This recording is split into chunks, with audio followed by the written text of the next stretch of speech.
Kita intro dulu. La la la la la la la la.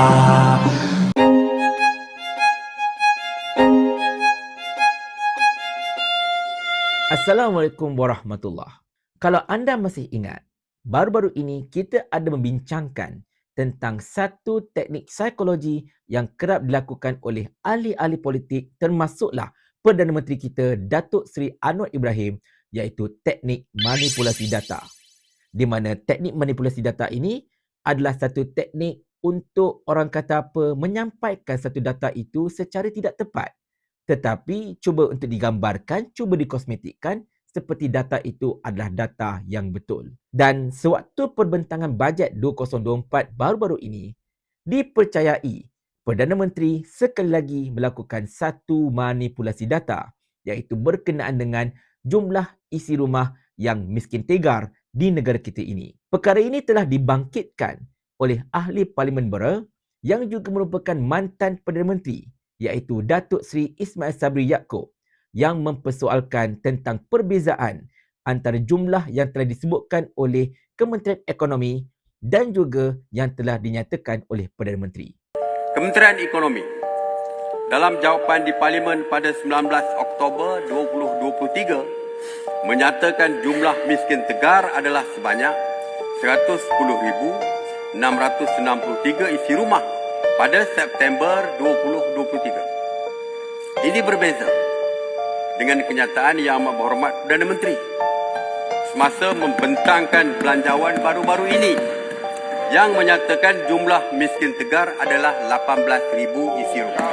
Persoalan, kenapa wujud perbezaan data yang terlalu besar dalam tempoh yang sangat singkat?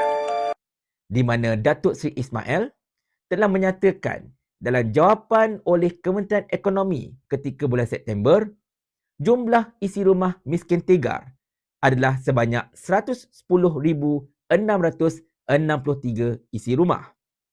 Tetapi ketika membentangkan bajet 2024 pada 13 bulan Oktober baru-baru ini, Perdana Menteri mengumumkan bilangan isi rumah yang miskin tegar hanyalah 18,000 isi rumah. Di mana jumlah ini sebenarnya sangat-sangat jauh.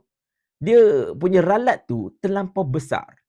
Takkan dah dalam tempoh tak sampai 2 minggu, daripada 110,000 lebih isi rumah yang miskin tegar, boleh menjunam pergi ke 18,000 saja, iaitu penurunan hampir 100,000 buah isi rumah dalam tempoh tak sampai 14 hari. Di mana kalau kita perhatikan dari sudut mana pun tuan-tuan dan puan-puan sekalian, ini adalah satu perkara yang sangat-sangat pelik sebenarnya. Apatah lagi pada ketika harga barangan menjadi semakin mahal, ketika keadaan rakyat pada ketika ini masih lagi tidak dapat pulih sepenuhnya daripada masalah berkaitan dengan pandemik COVID-19 dan juga banyak sekali perusahaan yang tutup yang menyebabkan ramai orang hilang pekerjaan dan sebagainya, dan tidak ada banyak pekerjaan baru yang ditawarkan oleh kerajaan ataupun oleh mana-mana pelabur, maka kita meyakini sebenarnya jumlah miskin tegar itu sebenarnya bertambah, bukannya mengurang. Dan kalaulah jumlah miskin tegar itu berkurang, ianya tidak akan sampai berkurang hampir 100,000 buah isi rumah dalam tempoh tak sampai 2 minggu. Jadi persoalan sini timbul. Adakah Perdana Menteri telah melakukan satu manipulasi data ataupun dalam bahasa mudahnya berbohong berkenaan dengan bilangan isi rumah yang miskin tegar tersebut? Ataupun adakah Kementerian Ekonomi itu sendiri yang tersalah sebutkan data? Sehingga ketakat ini masih lagi belum ada jawapan yang tuntas daripada sama ada Menteri Ekonomi, di mana macam mana kita tahu Rafi sedang menjalani rawatan akibat daripada kesakitan yang dialami oleh beliau ataupun oleh Perdana Menteri itu sendiri. Tetapi ingin saya ingatkan kepada Perdana Menteri dan juga kepada kerajaan supaya jangan sewenang-wenangnya memanipulasi data ataupun menyampaikan maklumat yang tidak betul kepada rakyat. Kerana kekeliruan-kekeliruan ini akan menyebabkan bukan sekadar rakyat sudah semakin tidak percaya kepada kerajaan ini, tetapi ini akan menyebabkan defisit kepercayaan yang lebih teruk di kalangan para pelabur asing terhadap kewibawaan kerajaan kita kini. Dahlah baru-baru ini didedahkan betapa laporan kewangan yang membawa kepada belanjawan terdapat ralat berjumlah 4 bilion ringgit lebih. Satu perkara yang sebenarnya tidak boleh diterima sama sekali. Jadi persoalan kita, adakah kerajaan ini tahu hendak mentadbir kerajaan sebenarnya? Ataupun sekarang ini kita seolah-olahnya seperti menyerahkan tikus untuk membaiki labu. Kalaulah itu yang berlaku, malang bagi kita rakyat Malaysia, kerana yang akan menerima bahananya adalah kita sendiri. Terima kasih kerana menonton video saya ini.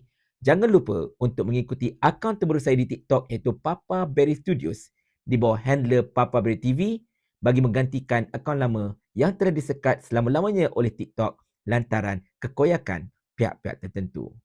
Yang paling penting, anda tak perlu percaya apa yang saya cakap 100%.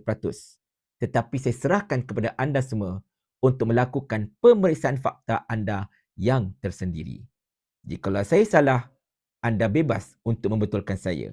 Tetapi kalau saya betul, Mau tak Tuan hamba kalau hamba kirimkan ke akhirat?